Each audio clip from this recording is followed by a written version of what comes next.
halo. No, nimejaa ngori. Kuna nyang'anyana boronja mbaya. Mechikio riba. Kuna nyang'anya ana boronja mbaya. Weka mawe. Kuna nyang'anya ameboronja mbaya. So we say no to racism in football. Always no to racism in football. Na nimeona hapa kuna senator fulani wa Paraguay.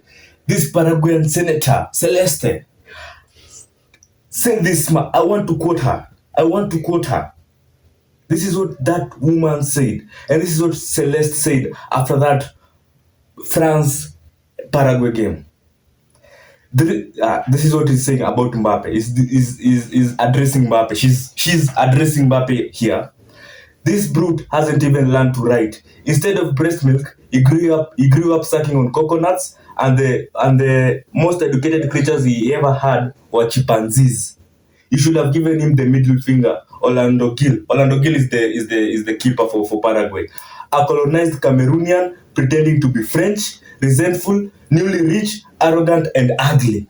He was nervous and scared to death all game, like his whole team. They didn't even manage to score a single goal until they got lucky with a penalty. The only thing many of us blame the team for is not giving him a full-handed slap at the end of the game. I'm not even a football fan. And end of quote. This is a sitting senator for Paraguay's National Assembly. Racist chimpanzees. Like, instead of breast milk, he grew up sucking on coconuts, and the most educated creatures he ever had were chimpanzees. But one mistake she made, she went for the wrong person. Currently, you can't attack Mbappe. Mbappe is currently the face of football. You can't attack Mbappe. And Mbappe, one thing I love about Mbappe has a great personality. Like, I might not like Mbappe in many things, like playing for Real Madrid, but Mbappe has a great personality. Since forever, Mbappe has a great personality. And this is Mbappe responding. This is what Mbappe had to say. Mbappe said this: Madame Celeste Amarilla, that's her name. You are a despicable woman and unworthy of your position. You do not represent Paraguay, that country which has sweated passion and honor throughout the competition. Through your recklessness and your brazen racism, the entire world has already forgotten the journey and the historic effort that your players accomplished during this World Cup, making way for an incompetent woman who gives the worst possible image of our country. I will never allow people like her the freedom to spread their hatred and racism across the world. And Mbappe did this. Mbappe stood against racism. Mbappe could have let this slide, but Mbappe has always been a big defender for black players. Since forever, Mbappe has always stood for Vinicius at Real Madrid. Mbappe, in fact, like I was saying, Mbappe has a great personality. And this is what I mean when Mbappe has a great personality. I think you've heard the rumors, and I think most of you believe them to be true. You've heard the rumors that Mbappe has once dated a trans woman, transgender. The rumors, because Mbappe was spotted with a trans woman on a yacht. They were all cozy, and the rumor spread Mbappe is dating a trans woman. But what you people don't know is Mbappe, they never dated. That woman just happens to be Mbappe's close friend. But when the rumors started spreading, Mbappe never came to the press to deny it, because he doesn't see any problem with it. Like, if you're accused of having a relationship with another woman, even if you're not, nobody is coming to deny it. So why deny it when it's a trans? Because she's her friend. Mbappe decided to stick with his friend.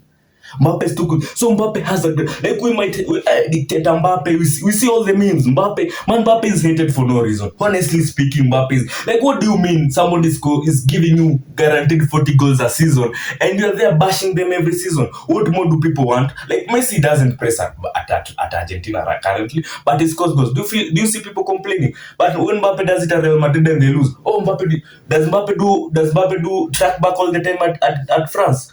Hasn't France been successful with Mbappe leading the line? Isn't Mbappe the captain for France? What has France achieved with Mbappe? Mbappe has made France so successful. Mbappe plays the same way he plays at Real, scores as many goals as scores at Real, but the hate is so forced. I understand PSG fans hating on Mbappe. It's completely understandable. Them hating on Mbappe, understandable. He forced a move, went on a free, completely understandable. But the footballing world hating on Mbappe, man, that's so forced. And man, there's been a lot of drama. Like, hey, unakosanga X one day, unapata man ati dunia hadi ishauzwa. What the hell?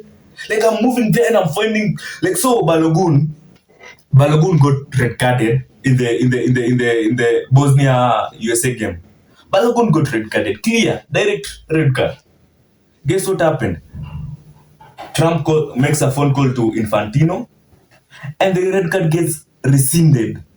It got rescinded before this game, the early morning game, the one which has been played today, the one where USA have been battered mercilessly. So, like, it brings me to the topic where, FIFA, and not only FIFA, UEFA, CAF, CONMEBOL, all these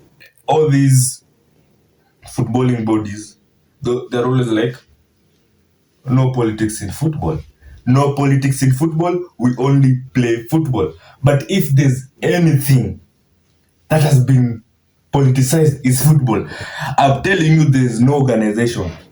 I'm telling you, even Ruto is not as political as Infantino. Even Ruto is not as political as Infantino.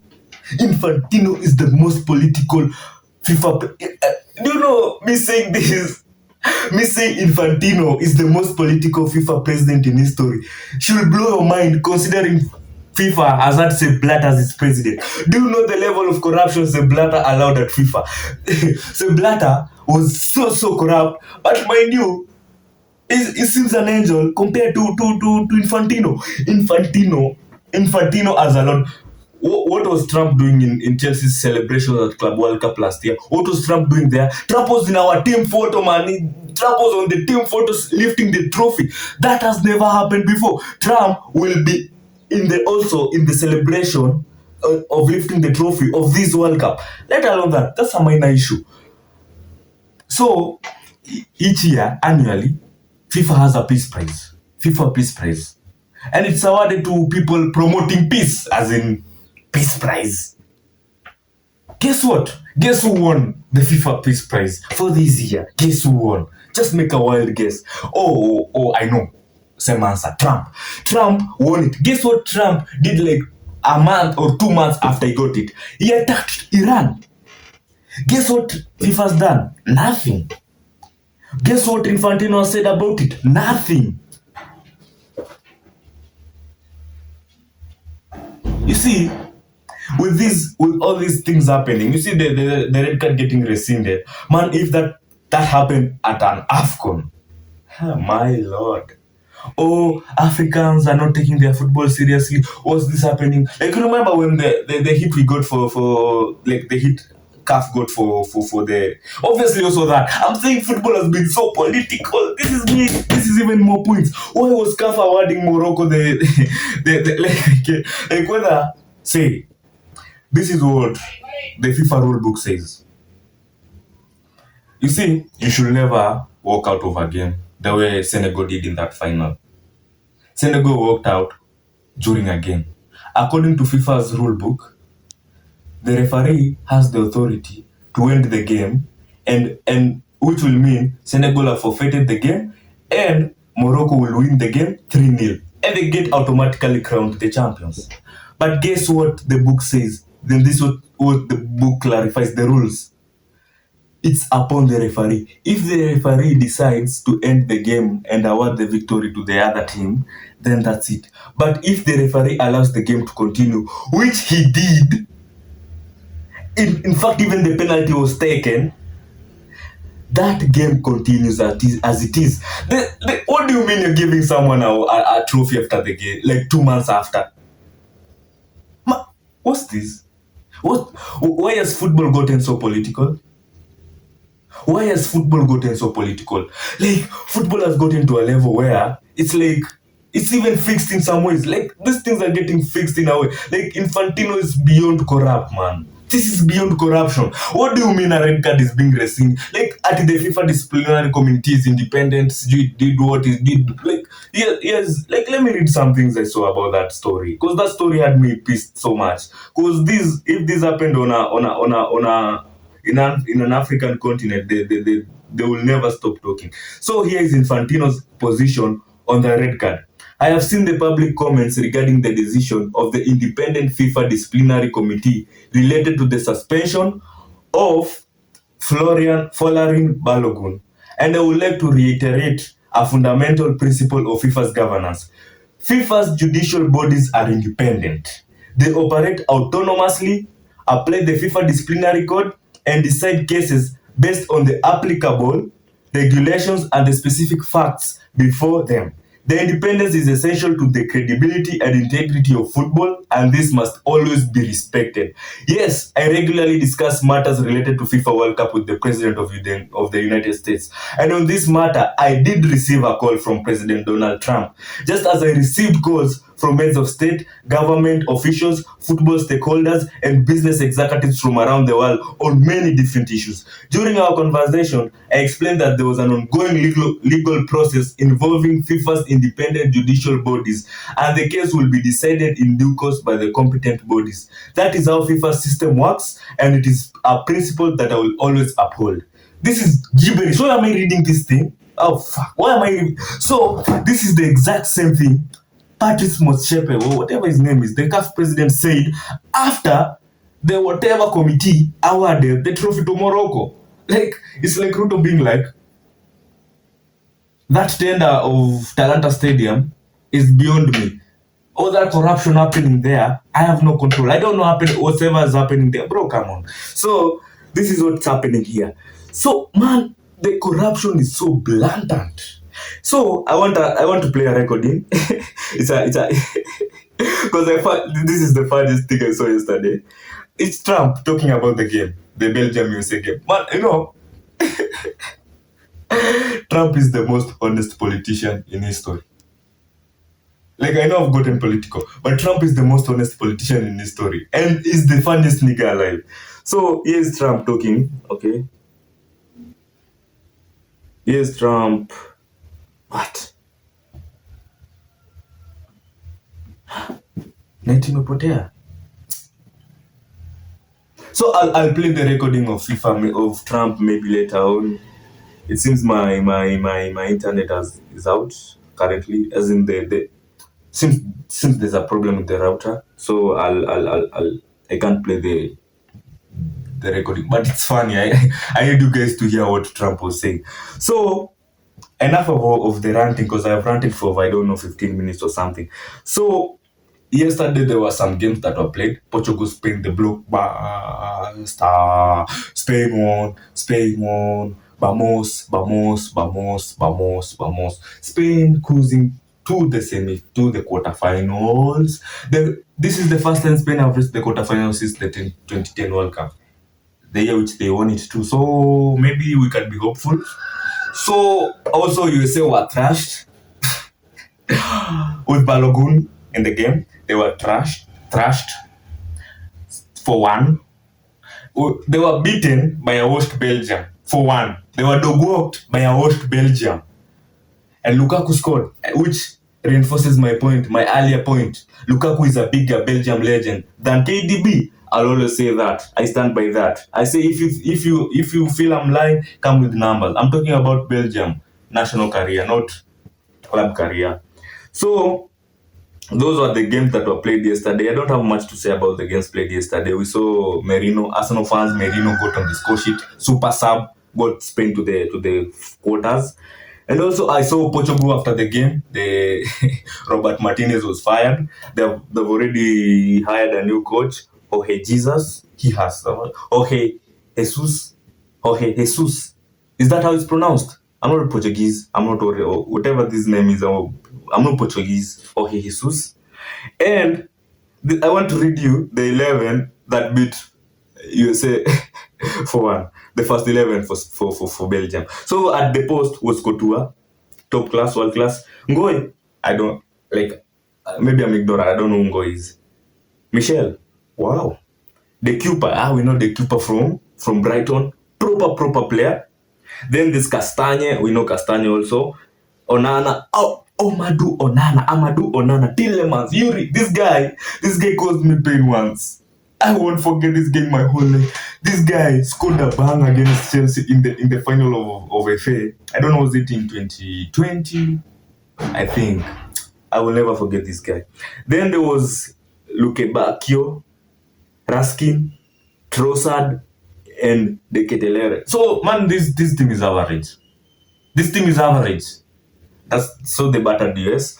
So US are out of the World Cup. So yeah, it's official. It's called football, brothers. It's called football, not soccer. So the more goals are getting scored. I've been talking about the golden boot, saying, oh, these are the most goals scored. So I decided to look at the stats. Most goals scored at a single World Cup, like not total goals, like for players, like the most goals a player has ever scored in a single World Cup. And number one is Justin Fontaine, French legend. He has 13 goals. He scored 13 goals in a single World Cup. Then there's Sandro Koskis, also who scored. Can't see. He scored 11 goals. Then there's Jad Muller, also 10 goals. Eusebio, Portuguese. You see, people tend to always say at Portugal like when exist before Ronaldo. Portugal has 2 Ballon d'Or winners before Ronaldo. Portugal has produced Benfica, which has won Champions League, has produced teams like Porto. Portugal has produced teams. Porto also has a Champions League. Portugal has produced coaches like Amorim. But it has produced Mourinho. You see, Portugal is a huge football. This whole notion of Portugal did not exist before Ronaldo. Like, me. Honestly, I feel bad for Ronaldo. You see, I have nothing against Ronaldo. I'm a huge football fan, and Ronaldo has been a huge part of football. Like, Ronaldo has played a huge role in the growth of football over the past 2 decades. But I feel his ego tends to get the better of him most of the times. Like, he never gets to admit reality and facts at times. And that's, people say we hate on. I don't hate on Ronaldo. Ronaldo brings it on himself. Because currently, Ronaldo, yesterday after the game, he said he has won the Euros with Portugal. And what did he say? To him, winning the Euros is the same as winning the World Cup. Do you think someone with such statements deserves to win the World Cup? I mean, you have already won the Euros, so why do you need the World Cup? As in, I mean, they're the same. Why do you need it? They're the same thing. You don't need it. Same thing he said when, like, in the interview, I don't know, with Piers Morgan or something. Oh, but World Cup is just a 7 game. Man, this guy has been, like, ever since he fell off, he has just been going on a rant. And I think that's where the hate comes from. He was saying, like, oh, he was telling the journalist, oh, you guys don't want to see me here. I know you guys are tired of me. No, we're not tired of you. You're just tired of your antics. That's it. Ronaldo is a legend, and today by that I'll be doing a segment for Ronaldo, because Ronaldo has officially retired from Portugal national team. So this is officially his last World Cup, and that was officially his last Portuguese game. So I'll do a full segment later today. I'm dropping 2 videos today. The second video, I'll be discussing Ronaldo's legacy at Portugal. So Eusebio has 9 goals. Ademir has 9 goals. Kylian Mbappe 2022 8 goals. Ronaldo 2002 8 goals. Guillermo Stabil Argentina 8 goals. Sir Erling Haaland, Kylian Mbappe, Messi 7 goals each this World Cup. Also Messi last World Cup 7 goals. So 13 goals is the number to beat, and I feel it's beatable. I feel it's quite beatable. This looks like the year that the World Cup goal record can be broken for the most goals at a single World Cup.